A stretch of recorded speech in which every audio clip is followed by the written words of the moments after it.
Night solid waste specialty meeting. I need to read our now our norm opening statements, and then I will need a motion to approve. This meeting of the Solid Waste Subcommittee is being conducted electronically pursuant to Governor Bill Lee's Executive Order number 16.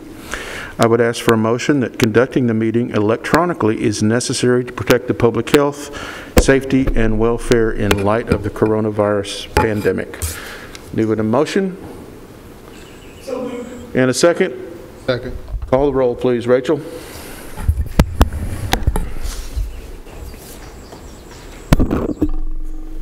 Commissioner Sherino? Yes. Commissioner P? Yes. Commissioner Piercy? Yes. Commissioner Harris? Yes. Commissioner Blair? Yes. Commissioner Dodd? Chairman Cush? Yes. All right. Do we need to approve the minutes from last evening?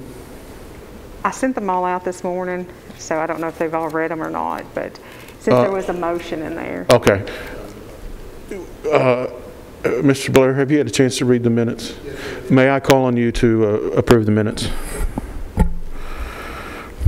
Mr. Chairman, I have read the minutes and find them in order, and without objection, I move for their approval. All right. We need a second. All right. Rachel, will you roll call once again, please, for approval of the minutes? Commissioner Blair? Yes. Commissioner Harris? Yes. Commissioner Piercy? Yes. Commissioner P? Yes. Commissioner Sherino? Yes. Chairman Cush? Yes. All right. Thank you all. And I want to thank Vice Chair Piercy for conducting the meeting last night. It looked like a spectacular meeting. Had two motions that were voted on. So I want to thank you for that and look forward to you running the meeting next week while I'm on the beach. So that's your notice that I will be absent next week. Don't get the corona. Yeah, don't get the corona. Yeah, I'm in a very tight bubble, just so you know, at the beach. Private beach, private pools, pretty cool. And I'm not using county money, by the way. All right. Drink the corona, but don't get it. We have a couple of documents here before us, and I would like to call on Ms. Becky Caldwell to talk about, there was a question brought up yesterday regarding some of the current Tennessee landfill sites and some of the longevity that those landfills have in the various counties. So Becky, I'm going to turn this portion over to you and let you explain what you see and what you have found out. Okay, if you'll look at the handout that you have and look at the page that starts with Anderson County at the top, the first, it's two-sided and they don't have numbers. So we're going in alphabetical order based on the county. Looking down through that list, West Camden was mentioned. That's a waste management landfill in Benton County that's used by several of the counties in our area. It has greater than 25 years and 4 months of life, and it accepts 2,037 tons a day. So that's just an example. Looking further down, Cheatham County has a landfill, and these are all Class 1 landfills, so they're all comparable to the Middle Point waste streams that are accepted. Cheatham County has a Class 1 landfill permitted, but it is not operating. So that's what N/O over on the far right means. So as you look down the list, we have on that one page, starting again with Anderson County at the top, we have the West Camden landfill, which is the waste management landfill in Benton County that's operating. We have, actually flip over to the back side. We have the very first one on the list is on this side is Cedar Ridge landfill. That's another waste management owned landfill in Marshall County. They have 14 years and 8 months, take 1,800 tons a day. Skip one and look at the Bi-County landfill. That's the Montgomery Stewart County landfill. 11 years and 7 months. They take 700 tons a day. Not in our area, but I'll point out the ECM of Ridgely landfill in Obion County is the second largest Obviously, Middle Point's the first largest. ECM is the second largest in the state. Robertson County has 2 that are not operating. There's Middle Point. It's actually noted as Northside Landfill, 3,682 tons a day. Going further down, Smith County is 10 months on the list, but they've recently gotten an expansion. So that hasn't been accounted for yet. And then you have 2 at the bottom, Williamson and Wilson counties, that are permitted sites but are not operating. So Commissioner Harris had asked about specific landfills and the life of them and how many years and months are left. Commissioner Blair had asked how you know the life of a landfill, or how you know how much is left. So how much space is left. If you were to look at the Middle Point landfill, which is listed again as Northside Middle Point landfill in Rutherford County, 3,682 tons a day. There's not another landfill on the list that takes that much material. And if you took that material and spread it out through all of the other landfills that I've just noted, all of a sudden the life of those landfills becomes much less, because the volume of waste that goes in those landfills or those facilities is more.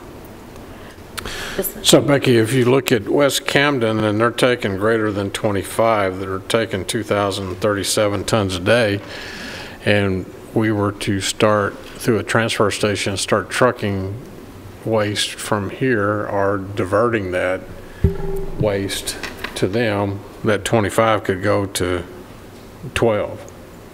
If we doubled, essentially if we doubled the volume that goes to that landfill, the life would be half. Gotcha.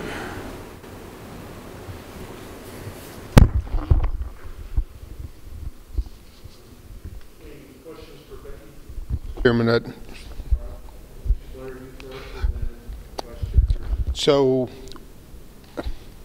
if they have a 25-year life expectancy, is that for the entire footprint that they would have access to, or just what they're permitted for presently? What they're permitted for. So actually, on some of these, that they could even be longer if they went through the permitting phase too. So, but there's really not a way to find out what they could, what their overall capacity could be. Okay. And it depends on which areas they would permit. It depends on the all of the engineering, all of the testing, water ground testing, geology. And Smith County is a good example of that. On this sheet, which is from 2019, Smith County had 10 months of life left on here, according to this document. But since then, they've applied for and received an expansion permit to expand their landfill. So that amount of time is not included here, but it will be on the 2020 report when it's available.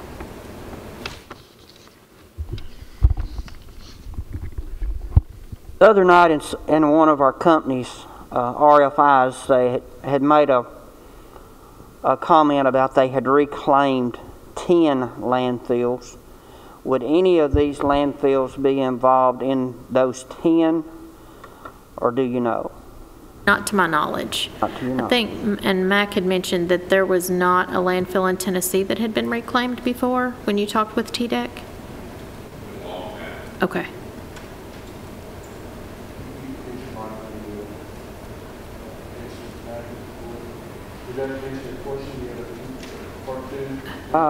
No, I don't. I believe I'll stop right there. Out of these 48 landfills, how many of them are owned by Republic and how many of them are owned by Waste Management? The only ones that I will speak to specifically are the ones in our area. Middle Point is owned by Republic Services. West Camden and Cedar Ridge are owned by Waste Management. So you've got Benton and Marshall County are Waste Management owned, and then Rutherford County is Republic Services owned. Republic only owns Rutherford? They own the one here, Middle Point. Now, they have other landfills in the state, and I'm glad to double check them and tell you exactly which ones they each own.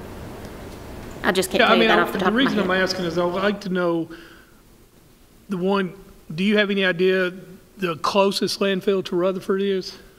The closest in miles is Smith County. Now, thinking you have to go through Nashville to get there.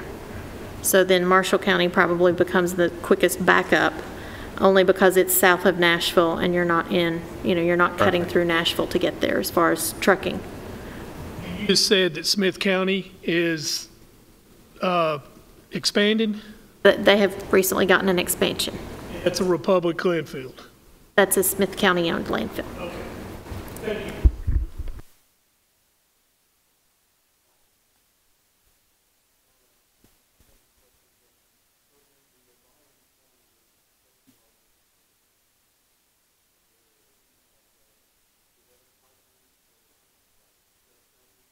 It's a privately owned landfill, but it's a group of people. It's a group of individuals. It's not a Republic or a Waste Management. Do any of those big players that receive a lot of tons a day, do any of those have they upgraded any recycling components that you know of, or composting components that you know of? Not that I'm aware of. This is strictly just landfilling.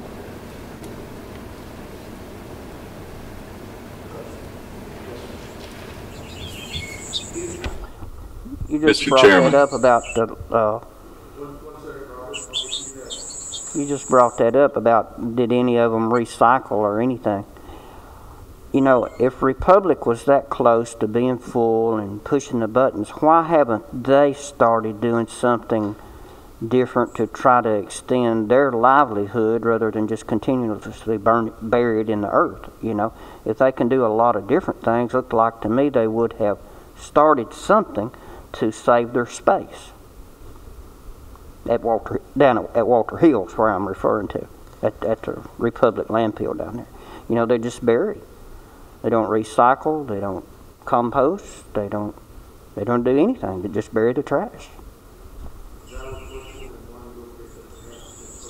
All right. Thank you. Mr. Chairman.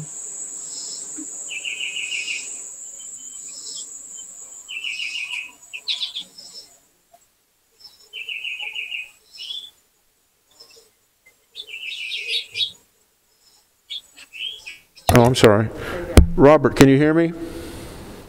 I can now. I'm sorry. I was just going to tell you, I'm not getting sound from several different members, and I don't know if we're using mics or not, but anyway, I can't hear you at home if they're not using that mic.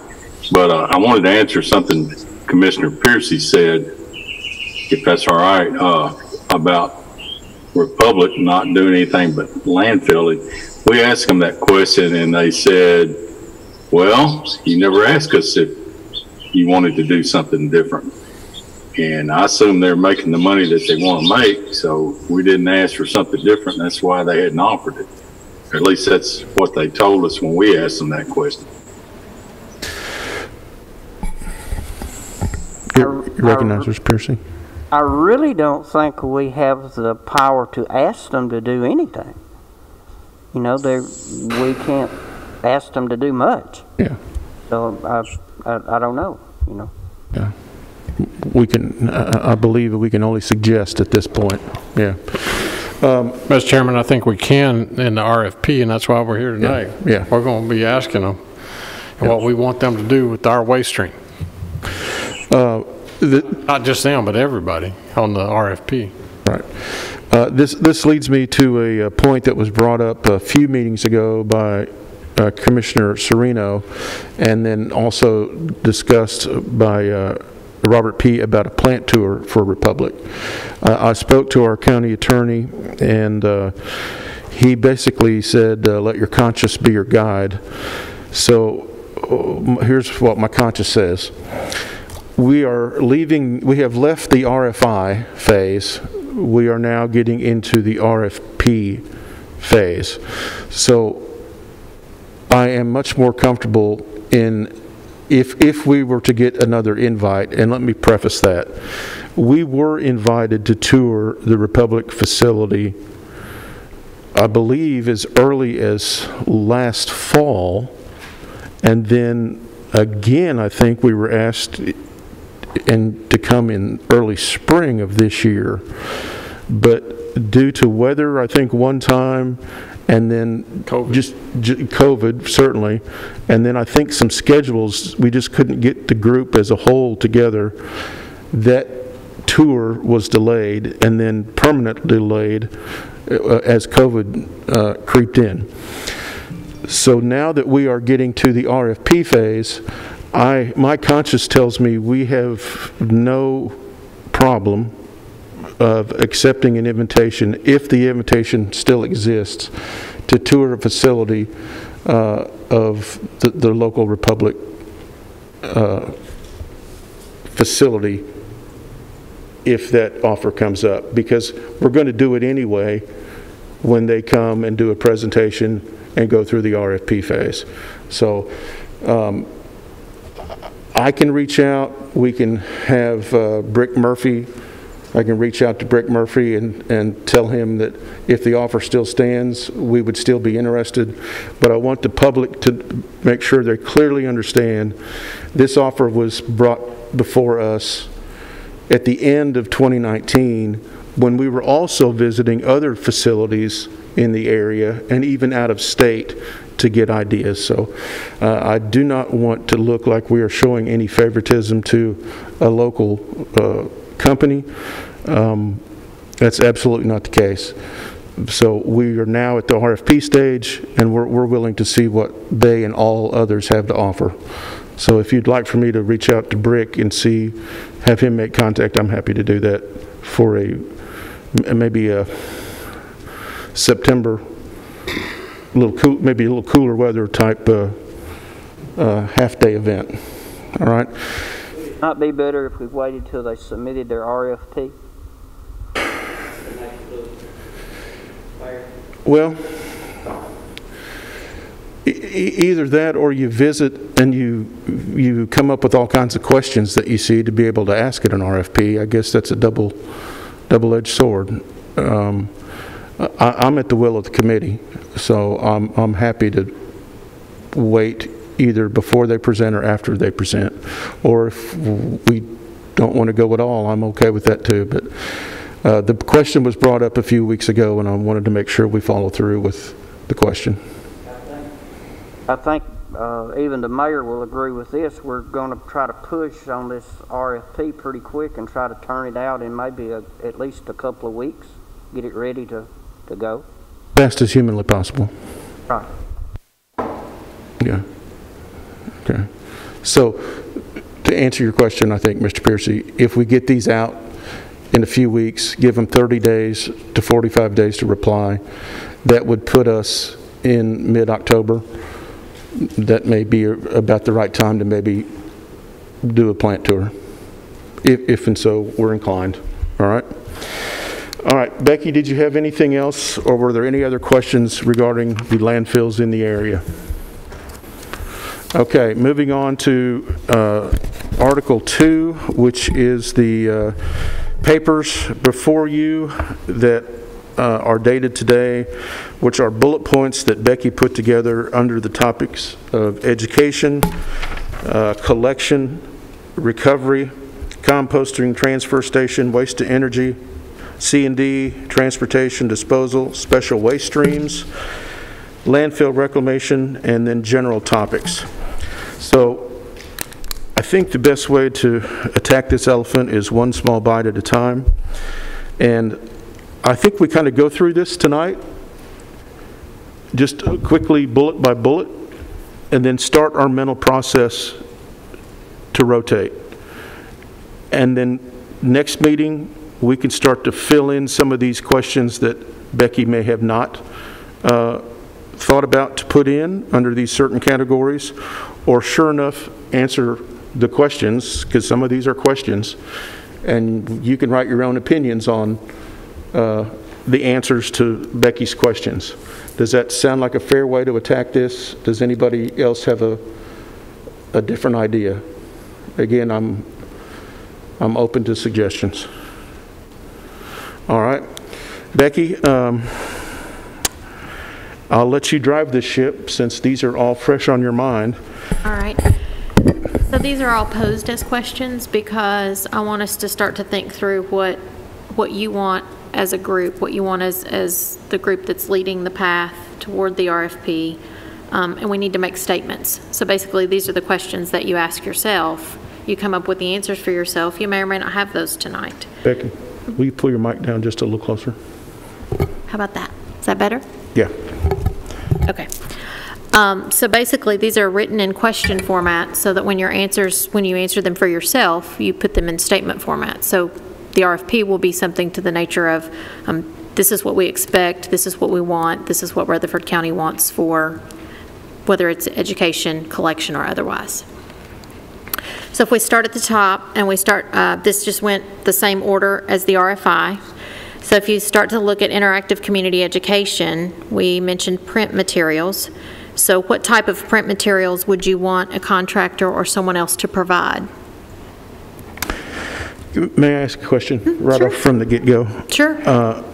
On this particular topic about community education, and when you refer to the contractor, are you talking about a contractor post-award and we're already partnering, or are you talking about questions we would ask to pre-contractors about what their plan of education would be? Help me understand, which phase are you asking these questions? We're asking these questions in the pre-phase. Okay. So that you're saying to someone else, say in an RFP process, you're saying, we want print materials printed every 3 months on specific topics. Some of that may be connected to some of the other pieces of this, but again, we're just taking piece by piece. Okay. And I don't know if you would want any print materials. Would you want it all to be electronic? Would you want it all to be social media? And would the PIO here at the county be able to do part of this internally?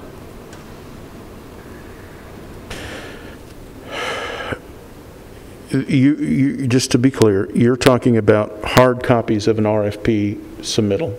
This would be public education material about recycling and or if you start a new service, household hazardous waste as a curbside service was mentioned last night. So all of a sudden, do you want the person that's providing that service to be the person that actually puts the material out to announce this is when the event is, or this is what you can recycle? Okay. Or Recycle Rutherford, is it a partner? Yeah. And if you think of it from that perspective, because they were mentioned last night as well, if you think of it from a Recycle Rutherford perspective, if you're looking at those folks and you say, okay, this is what I need from you. I need a print material that's, whatever level of detail you want, but we want to recycle these materials in Rutherford County.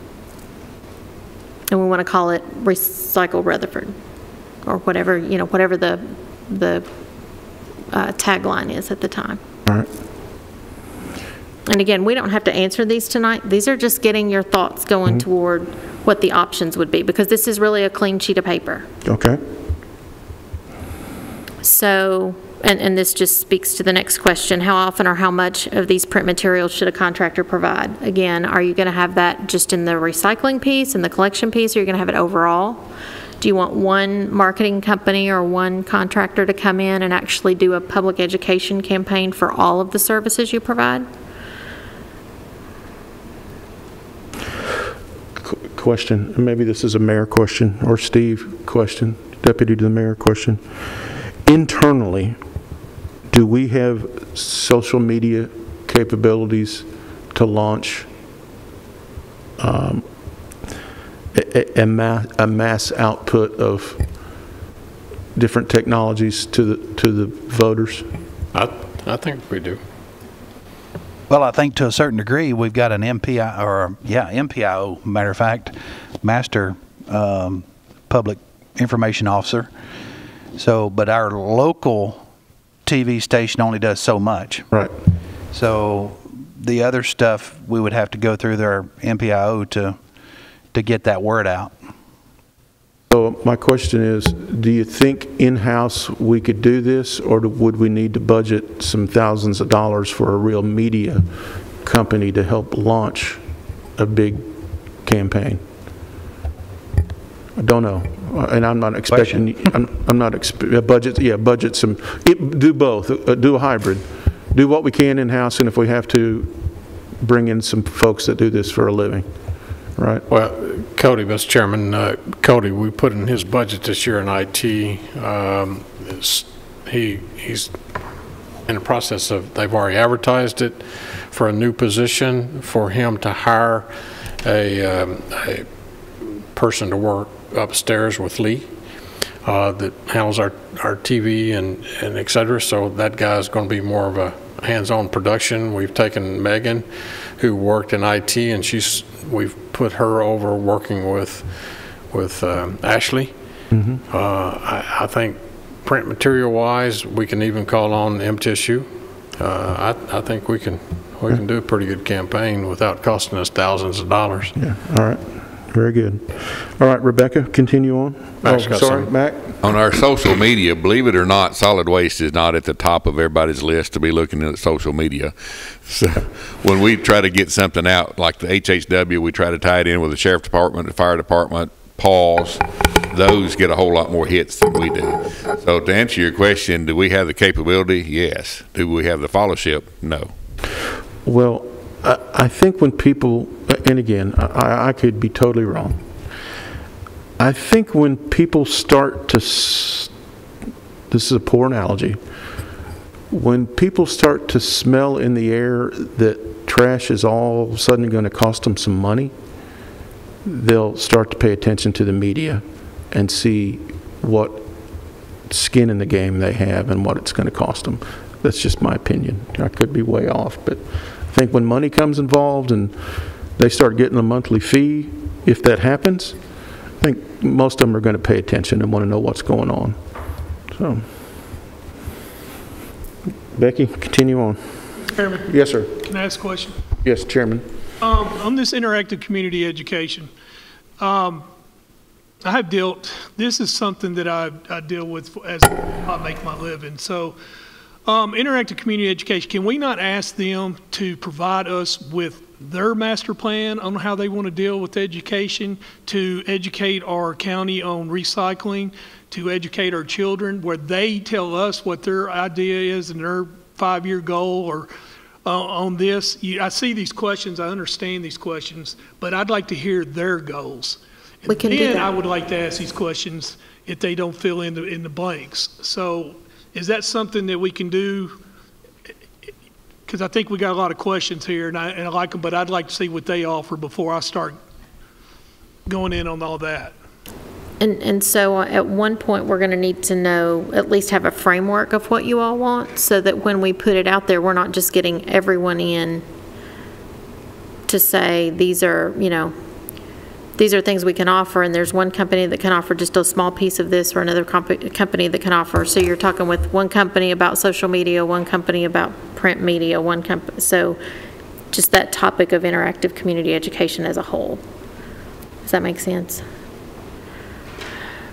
That's a great comment, Commissioner. You would think any company worth its salt would already have an educational goal in play. Mm-hmm. Commissioner Blair. Talking about educating our public on recycling. So presently, we recycle clean cardboard, we recycle metals, we can compost food waste. So what will we be educating them to recycle other than those 3 items? Well, you got glass, right? Although there's not much money in that. Depend on who your recycling partner is will determine what commodities get recycled. If the market is not bearing anything for styrofoam, then they're not going to recycle styrofoam, and we don't recycle it here. It's hard to get rid of. So that kind of depends on it. Now, as far as the educational piece, I think everyone that's going to have a proposal needs to have an educational piece with theirs. Because if we do one of the waste to energies, or we do any of these things that was suggested, that's something different from what we're accustomed to. So we're going to have to teach our residents how to actually throw away their trash all over again. Go ahead. Anto, you're recognized. Thank you, Mr. Chairman. Ms. PIO, Mr. Ashley McDonald's. He's very good. He sent out the email and give to me, so I translate into my language and then pass on to the Japanese. Absolutely. Hispanic. Absolutely. Deputy? Commissioners, the template that Becky provided for us, in the RFI, I was kind of keeping score and hoping that y'all did the same. Looking in the community education column here, going down through here, some didn't even check the box or say anything about it, and then some go events and email blast, no, yes, and they go either involved, either yes they do or no they don't, or what little they do. But that was just in the RFI process. So, in the RFP, then we can detail that, or like Commissioner said, pull it out. What do you do? Or what do you normally do? Or what can you do? And get that spelled out. But then again, ultimately, playing both sides of the fence here for you. We go back to Becky's comment of, okay, here's all the topics and everything. What do you want them to provide and do, and whether it's in our school system or whether it's in the public or special pickup, or special whatever they do. We won't find that out until we get this put out. Yeah. And the school system, you need to be cautious. Some schools not going to let just everybody in. So it may be print material or digital type material, but may not be an in-person thing. All right. Moving on. Do you want a contractor to host special public education events or participate in specific annual events? So if there are specific annual events here, do you want them to participate in any way? Yes. Move on. Do you want community education tied to each function independently or overall? How do you want a contractor to work with local schools in classrooms to help with community outreach? And y'all stop me if you want to at any time. Are there specific civic clubs you want a contractor to interact with to further educate your public on specific topics? Yes. We can name names next week, but I know you're involved in civic clubs, right? Chamber of Commerce has a number of things going on. They need to have somebody that's ready to present at luncheons, organizational luncheons, and preach the word of their solution to the world's waste issue. All right, Becky, continue. Okay. And then how do you envision interactive community education efforts be funded? Good question. I think a lot of it depends on the size of the partner we here's the squeeze.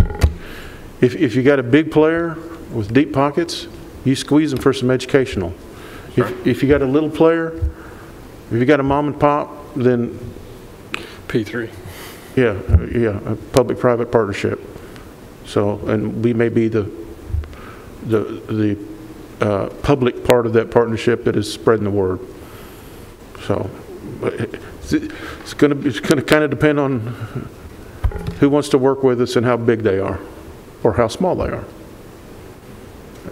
That's something we can't answer just yet. Right. For sure. So if we've got 6 entities that we're dealing with, you're going to have 6 different educational programs, or are you going to tie them all together under one? Well, that leads back to about 3 bullet points above. I think the smart thing to do is, with some kind of a overlord, put them all together under one umbrella, and then that turns into a nice PowerPoint presentation, which then somebody takes to the streets, takes to the TV, takes to the radio, takes to the organizations, takes to the chamber, and whoever else will listen. It's my vision. Again, I'm one guy. My vision gets a little cloudy when you get so many yards downfield, so help me out.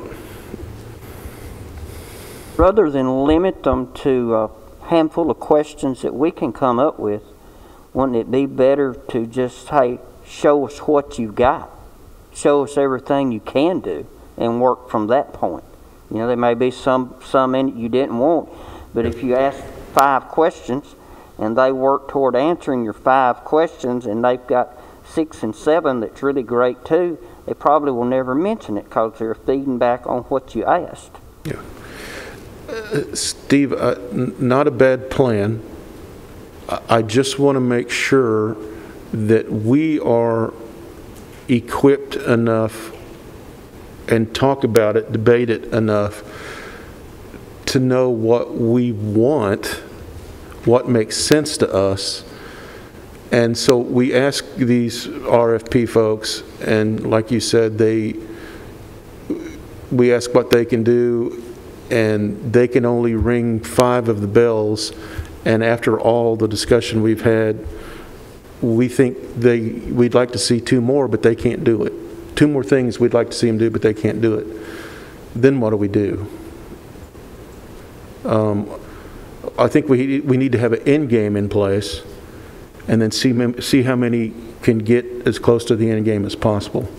So I want to have, I mean, I guess, let me rephrase it another way. What are we willing to give up if somebody that is doing a lot, we're going to partner with, and they can only come up with 5 of the educational points out of the 7 or 8? Or are we just going to give up on the other 2 or 3?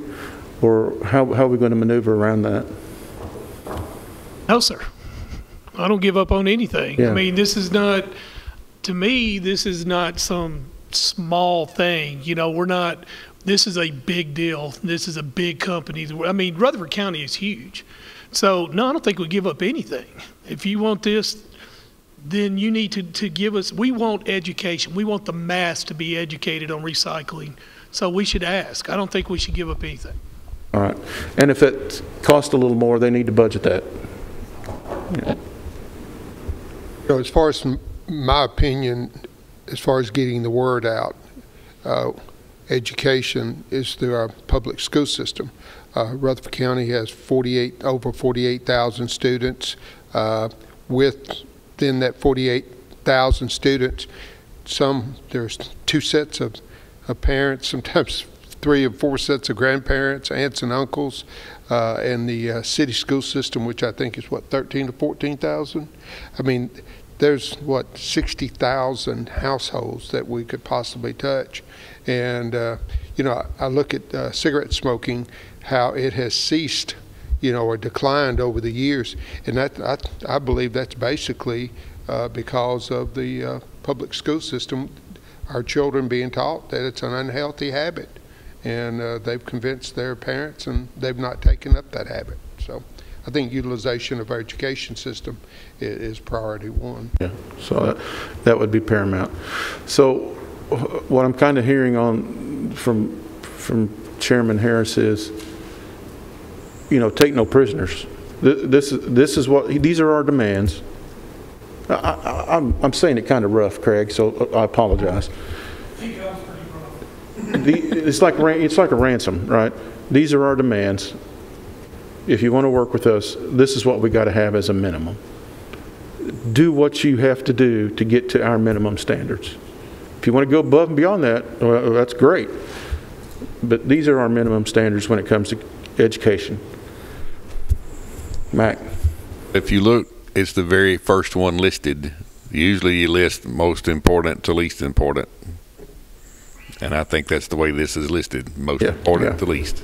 Yeah. Mr. Chairman. Yes, Chairman P.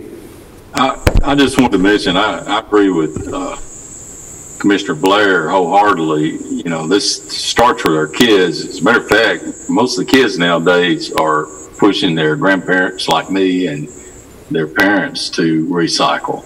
But not only do we need to make sure that we've got some kind of educational groups continuing in our school system, I also want to make sure that we reach out to our local community activists, if that's what you want to call them. For instance, Recycle Rutherford, Sockham, the Stones River watershed people.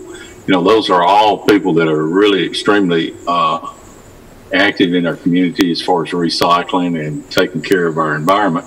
And I want to make sure they have a tie into this, whether it's directly them helping us but I want whoever we decide to work with to be willing to work with these groups that are already active in our community. I agree. Thank you, Chairman. I think you're on the last bullet point of that educational chapter. How do we envision community education efforts to be funded? I think we kind of make it clearly noted or stated that we expect that the bulk of the education cost be on the back of our contractors.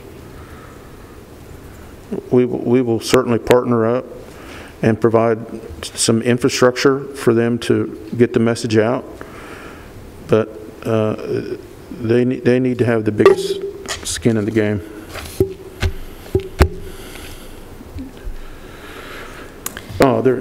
Sorry, I turned the page. I shouldn't have. I thought I was done. Collection. So now we're at the collection function. Is the RFP accounting for residential waste from Rutherford County, or from the county and the city of Murfreesboro, or from the county and all the cities within the county, or even the cities within the county except for Murfreesboro because they provide their own services? Yes, no, maybe. Yeah. What level of involvement, if any, does the county want in providing curbside collection services? Does the county want to contract with a company to provide curbside collection in dense areas of unincorporated county regardless of participation by cities? Let's stop right there and talk about those two really quickly. Okay. How do we, and again, I may have to defer to the mayor and Steve, deputy to the mayor.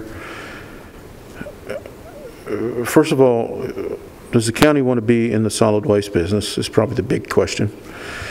But the smaller subsection of that is, what are your thoughts about providing curb service to the unincorporated areas? Because that statement is then going to lead to some other questions and answers later about transfer stations and things like that. So we're either going to be in or we're going to be out, and we need to have some direction in this RFP is where we land. Mr. Chairman, on curbside recycling in the county, I think you would have to at least establish some type of minimum, you know, as far as the number of homes. Mm-hmm. It wouldn't be worth any private sector company to get into curbside recycling when in the rural areas where the driveways are right. a quarter mile apart. So you would have to establish some type of minimum, and I would say that we just ask in the RFP the companies to give us what they would anticipate if, you know, they're in the garbage business. How much of that garbage stream do you want? And you want to take that away from those people taking it to our convenience centers. But I think that minimum would have to be at least 25 homes or more in a subdivision in the rural county for it to make it worthwhile to power the truck and, you know, the gas, diesel fuel to go out there and pick it up. You know, if you go to out in some of our rural areas in our county, Rockville and further on out to Versailles, are the subdivisions there. It's not worth picking it up, so you let those right. people continue to bring it to convenience centers. Okay. So the answer to that answers bullet number 2 and also partially bullet point number 3. So you've talked about the dense areas. Yes, they need to be explored. We need to define a dense area, and we need to get pricing on that. The part of bullet point 3 that throws me a little bit is regardless of participation by the city. I know you're going to be continuing discussions with the city as to who's in or who's out. And I guess is there a scenario that if a city says, I'm not going to participate, and we are still somehow the county or this company, private partnership, is picking up trash, curbside, can we bill a city? Or will that ever come into play? Well, I don't think that we could bill a private sector company if, let's just say that Waste Management is picking up that 3,000 home subdivision in Laverne, and they say they don't want to participate. That's between Laverne and, they would have to pass an ordinance in order to make that private company do that. We can't tell Laverne what to do. Okay, so we're stepping back. Yes, sir. Okay, that's so. fine. But the encouragement is when I sit down and start asking our other 4 cities, are you prepared? We've done all the legwork now. The RFPs are in. Who's going to be your representative? Is it going to be you, Mayor? Is it going to be your city manager? Mayor, who do you want sitting around the table as we start exploring these RFPs that have now come in?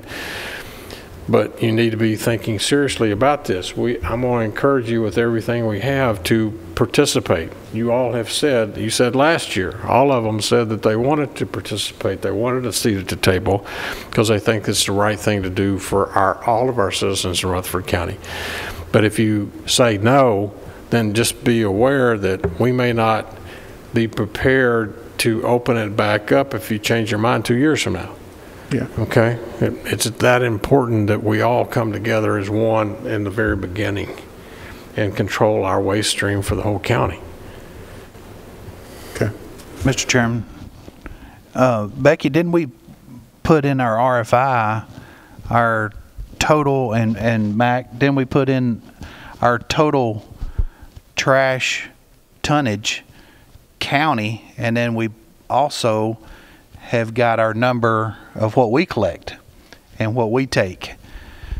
So the multi-million-dollar question is, what are we putting in this RFP? What's the volume? So is that the 300,000 tons or whatever it is, and then, or is it the 42-ish thousand tons that we're actually collecting Obligated ourselves? Mm-hmm. So, because that is a very big point to anybody that's interested in this RFP, because it's dollars either in their pocket or out of their pocket, or a combination of whatever we decide to do. That's very important.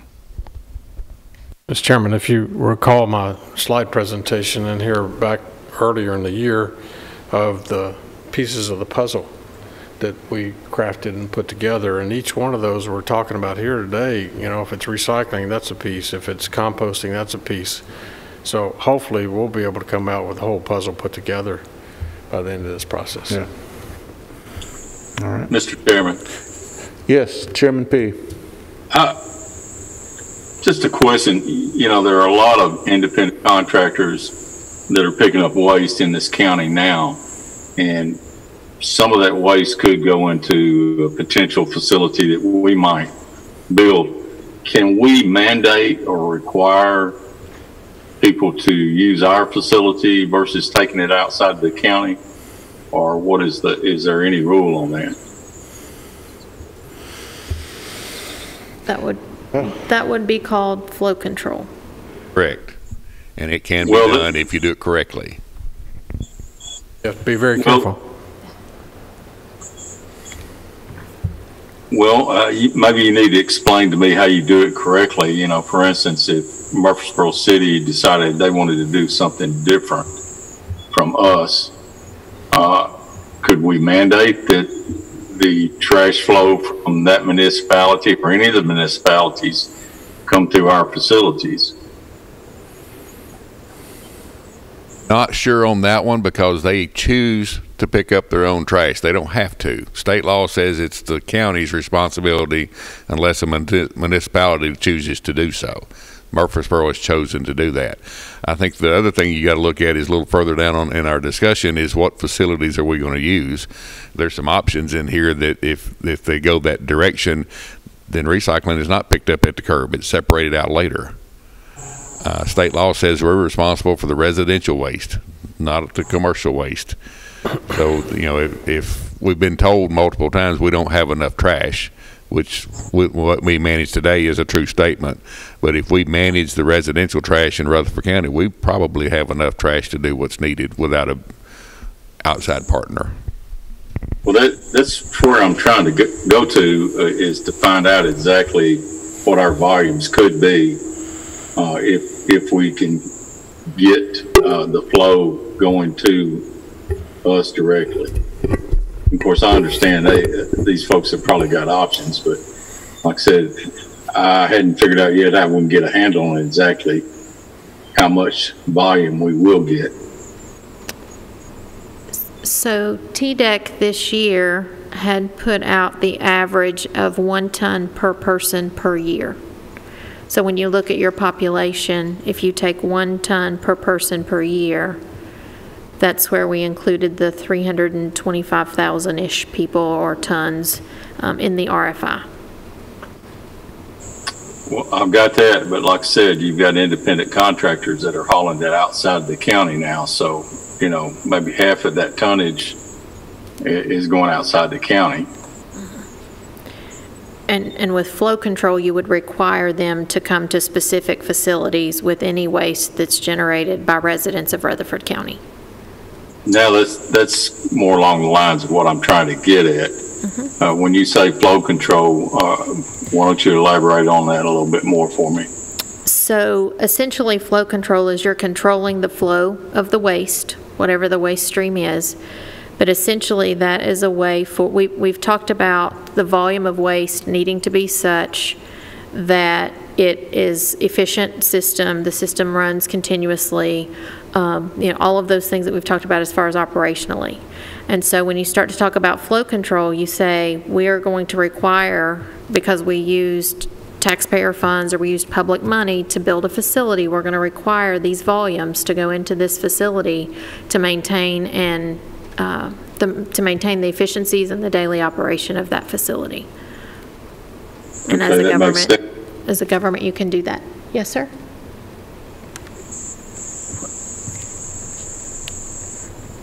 Does that answer your question? Yes, that's headed down the right line of thinking, because you know, when we get down to the nuts and bolts of this, we're going to have to make the decision, or we're going to partner with anybody else. And if we've got the volumes here locally, we may not need to partner and, you know, have increased traffic or more trash coming into our county, which I think would be a good thing. But like I said, knowing these volumes, I think is going to be critical on what decisions we make on what facilities we'll eventually decide to use to take care of our waste stream. So is it safe to say in an RFP then, based on our current population, or, well, let me take that back.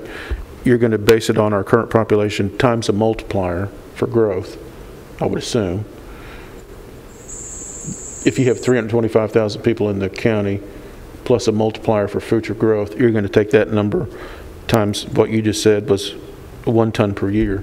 And that would be in the RFP, like a minimum tonnage per year would be 500,000 tons? You have 500,000 people based on the average. Yeah. And that's residential only. Okay. And for residential pickup. I mean, I'm asking, is that kind of the milestone you would put in an RFP? Similar to what we put in the RFI. Okay. When we said the 320, you know, between 49,000 and 325,000. That's such a. Gave them such a wide. That's such a. It's a very wide spread. Okay. And if we only stick with what you're managing now as a county, some of these other alternative technologies may not be efficient or may not be options. Okay. All right.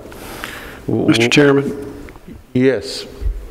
I'm going to have to step back and go fundamental again. I need some fundamentals here because I like that.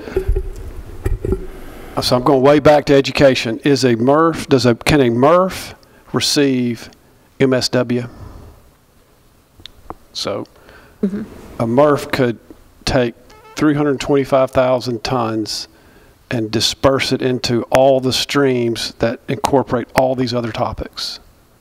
On a high level way, is that true?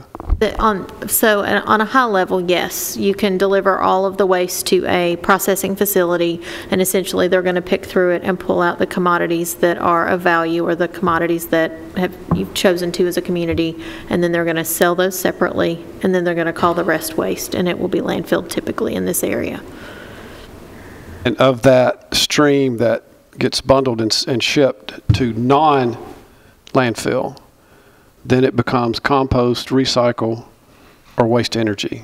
Again, in broad categories, right? Yes, sir. Typically, it would be one of those three.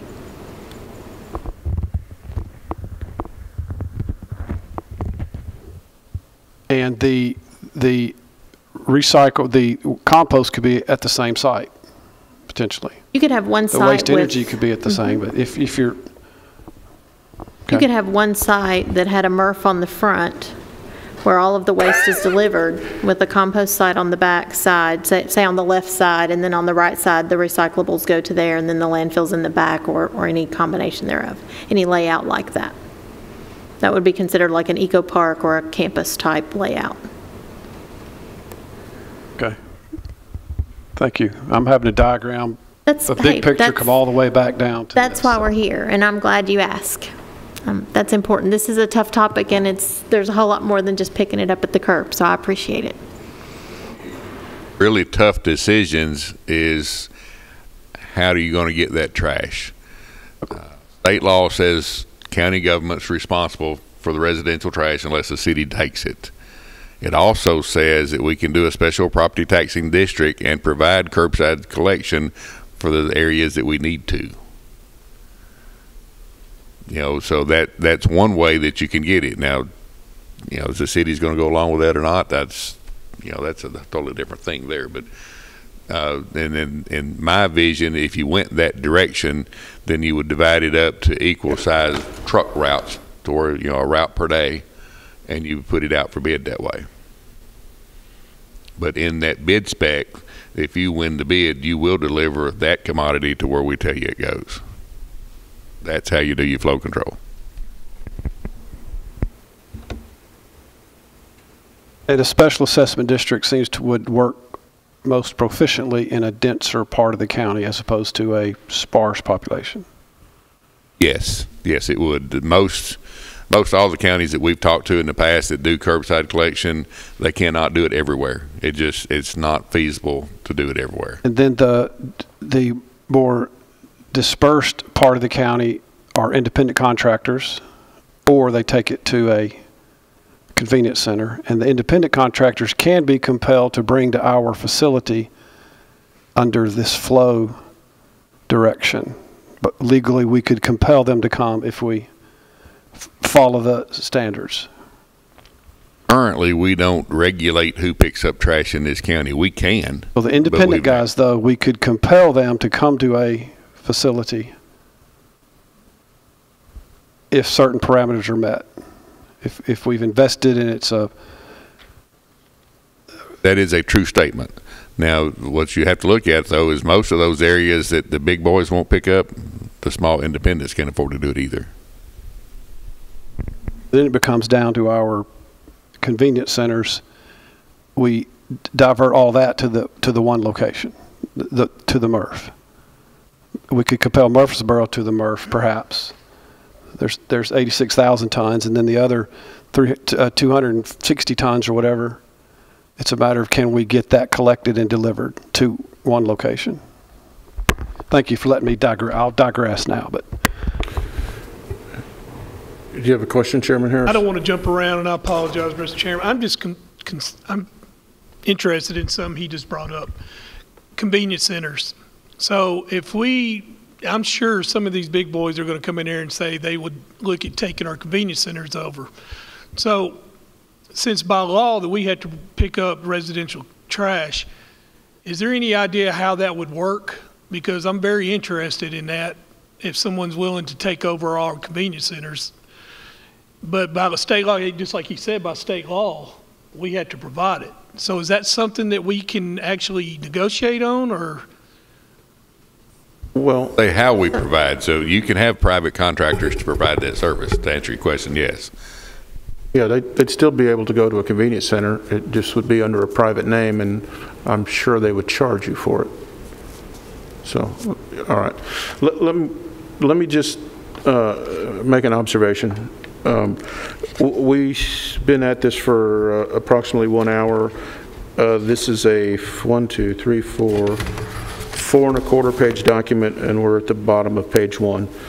So let me just ask you, we can grind it out.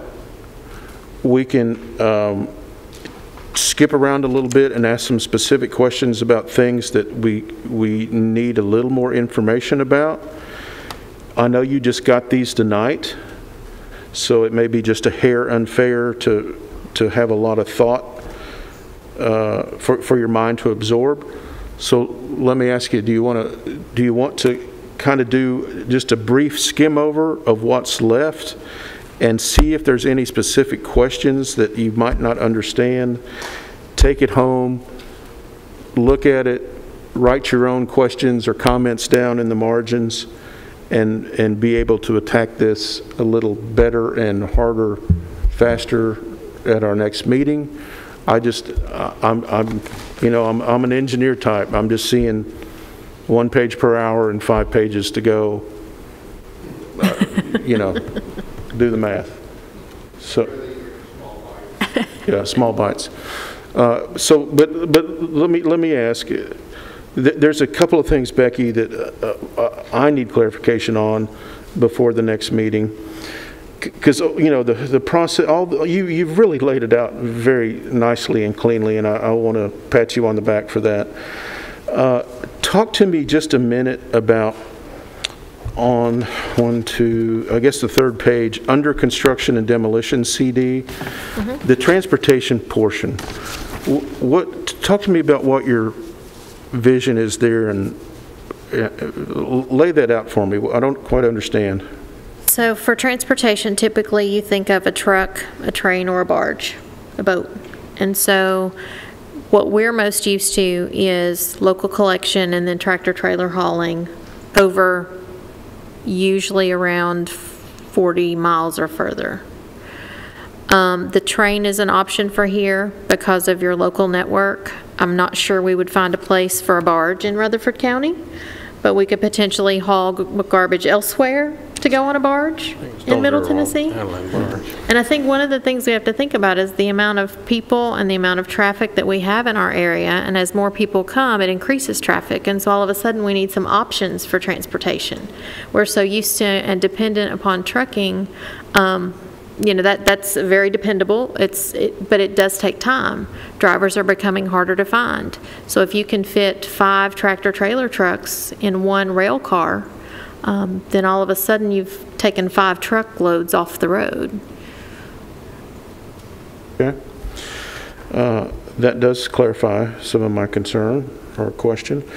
Transfer station, that's been a hot topic off and on, and to me, a transfer station doesn't come into play unless certain other aspects of curbside pickup or the convenience center issue comes into play. You may or may not need a transfer station if some of those other things come into play.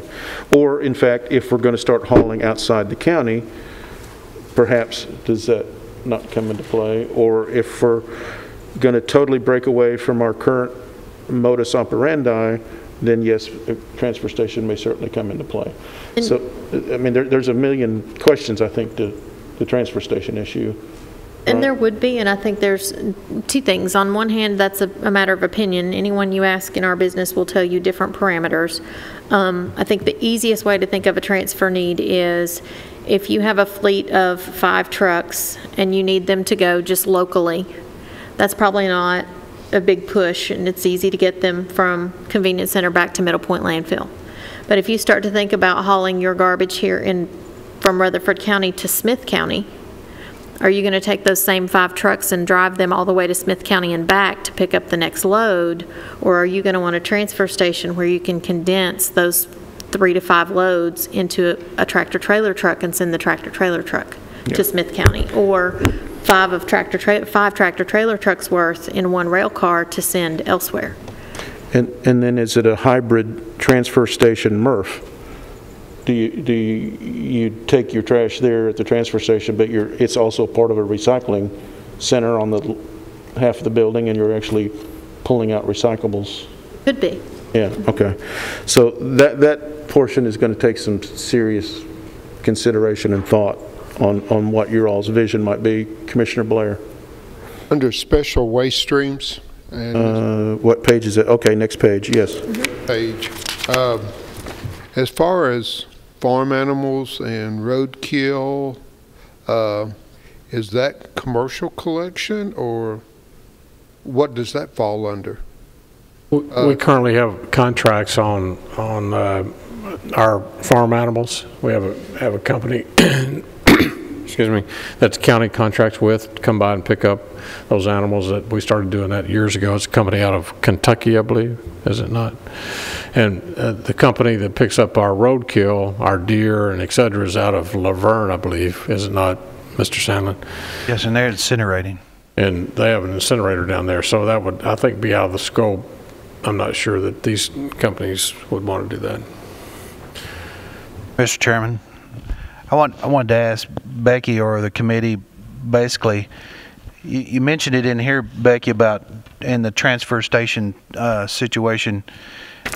That's kind of meaning us as Rutherford County, but as a company, or as we say it here, the client, or not really the client, what are we calling it? The contractor, yeah, contractor. On this transfer station, we're not offering them up. They've got to jump through the same hoops through building codes, planning, zoning, all that to put a transfer station where they would need a transfer station as far as a company doing business through with Rutherford County. We're not putting that in an RFP as far as we're promising you a transfer station if you take care of our trash for us, or are we? That's what I'm asking, I guess. Not if you don't want to. I mean, I think there are transfer stations that are owned by government entities, and there are transfer stations that are owned by private entities. If the government entity owns it, I would encourage you to always take control and keep control of your scale house, which is where your revenue comes in. On that note, then the transfer station would be useful on the county side if whatever happens with RFP and that goes that direction, and let's say we still have our convenience centers, then we take it all to the transfer station. Whoever XYZ company that does business with us, they would come there maybe and get the trash instead of us taking it out of county to another facility, whatever you want to plug into there. Is that what we're saying then? Transfer station is the middle point. So you have collection at the curb or at the convenience center. A transfer station would be a midpoint between the landfill. So if the landfill were further away, all of a sudden you've put a transfer station in the middle so that you can condense or basically add several loads together to get the one truckload or the one rail car load to reduce the traffic and the transportation. Well, I was thinking about that to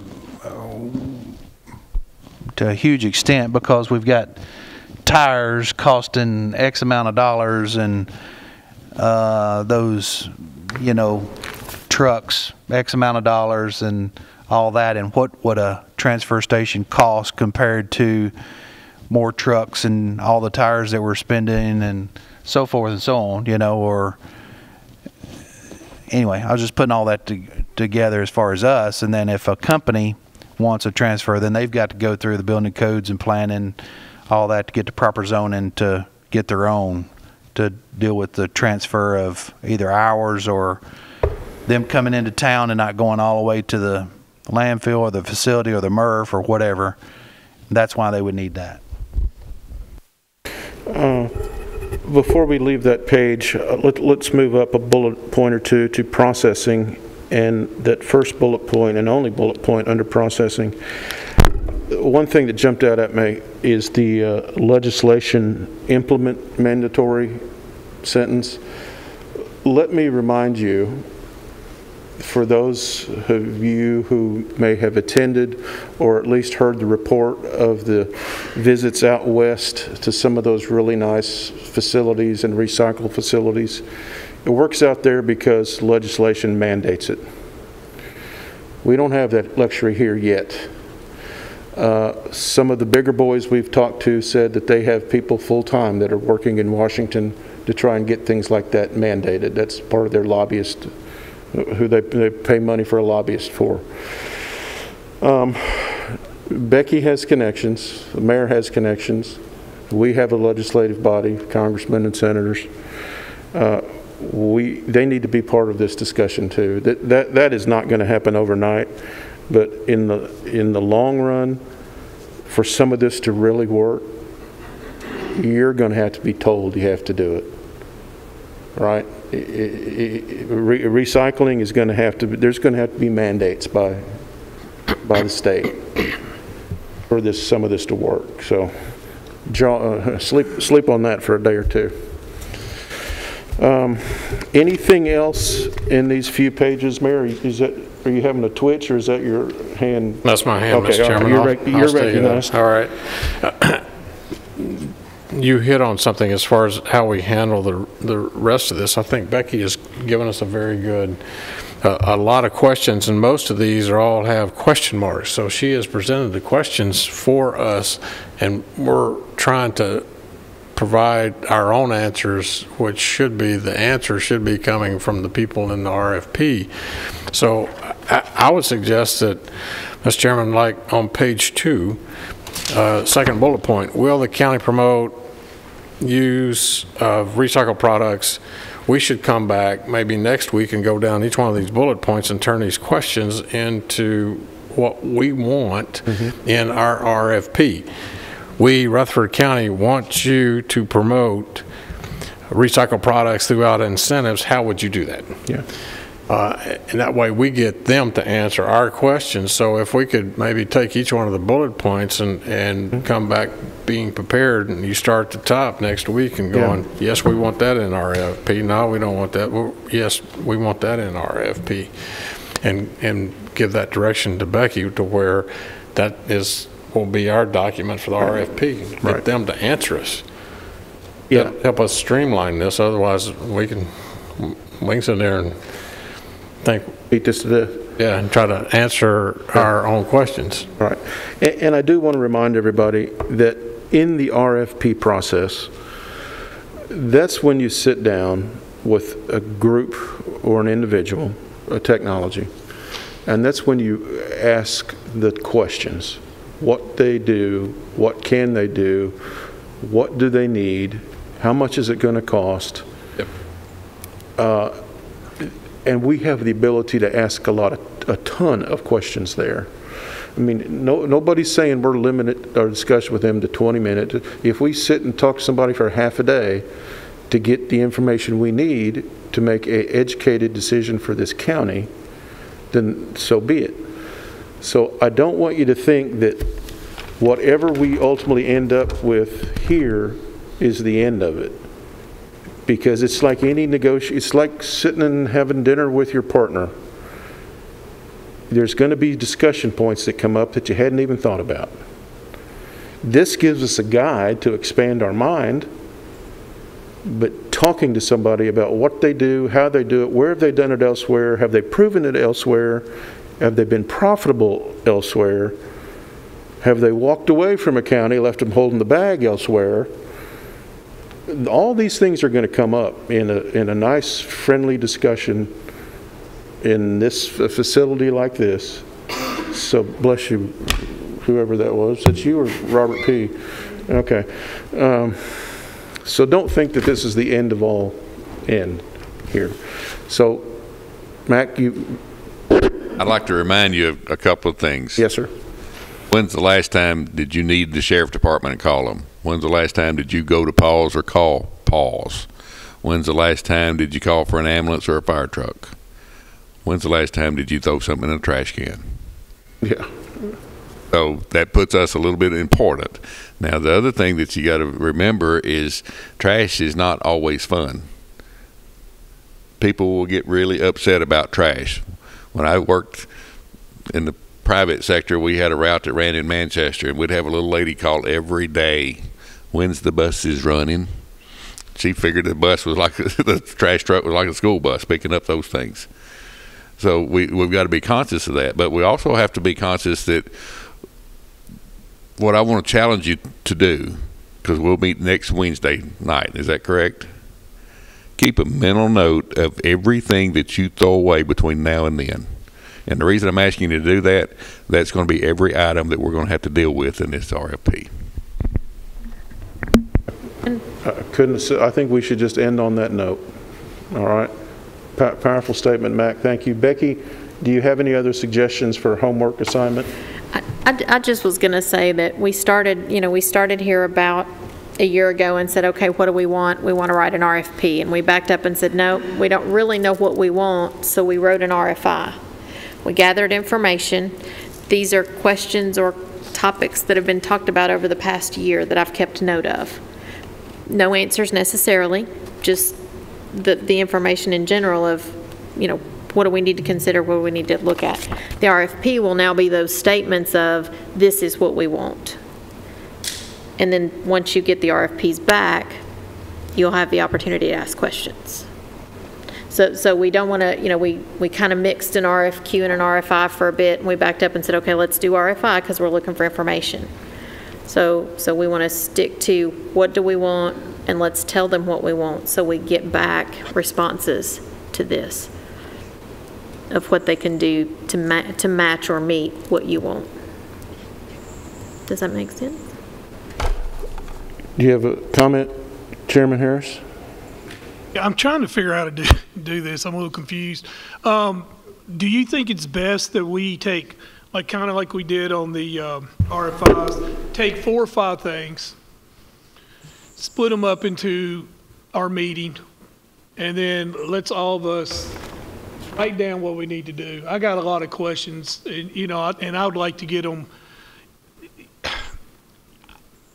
I will write them down, but I can't go through all this at one time. I mean, it's just too much for me to comprehend. So is that something that we can do, Mr. Chairman, is just take 3 or 4 of these things and go over them in our next meeting? So if I hear you right, basically split the pages in half, and we'll do half one meeting and do another half the second meeting. That's good with you. I have no problem with that. Gentlemen, we meet, is that right, Becky, Wednesday? The 26th is 5:30. Which is Wednesday. Okay. Yeah. Did I just say Becky? Yeah. Really? Wow. Mr. I'm Chairman. so sorry. Yeah. I'm going to have to put Rachel. Yeah. Sorry, yeah. All right. So Rachel, the 26th, and Vice Chair, I will not be here, so this will be your meeting. You might go with me. I'll let the chairman do that. The Vice Chair do that. Chairman P, you have a question? Yeah. One last thing, and maybe I'm fixated on volumes or whatever, but I was wanting to put something maybe back on either Becky or whoever as far as volumes go. I've got a pretty good feel. You remind me of that number, 1,000 or a ton per person. But what about surrounding counties that would be interested to partner with us and the volumes that they could carry? I know the GNRC report, I was skimming back over some of that, but Becky, have you got a good feel on some of the counties that are just dying to work with us, and if so, what their volumes might be? And that might be a good thing for us to be able to see. I'll bring that back to you next week. Okay. All right.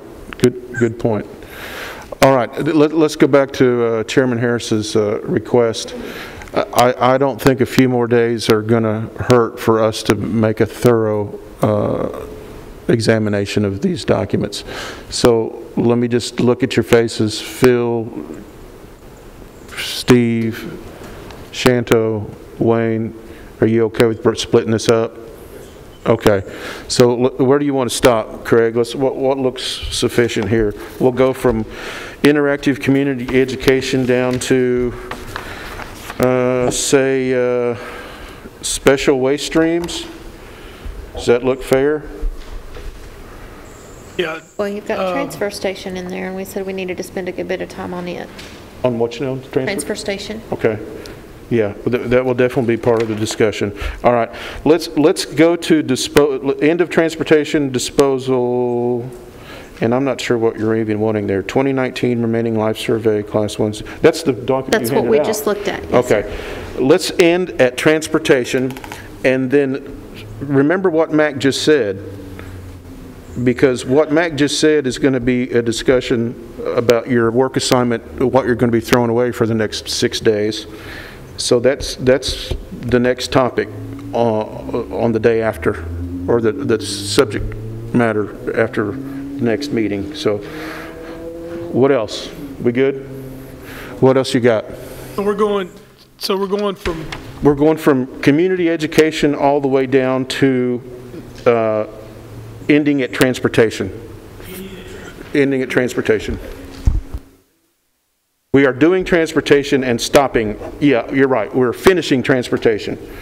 We'll save special waste streams for the next meeting, but be cognizant of what you're throwing away for the next 6 days, because those are part of the special waste stream items. Anything else? Thank you, Regina, and thank you, Mary. And Mayor, thank you very much for attending. Steve, thank you. Meeting adjourned.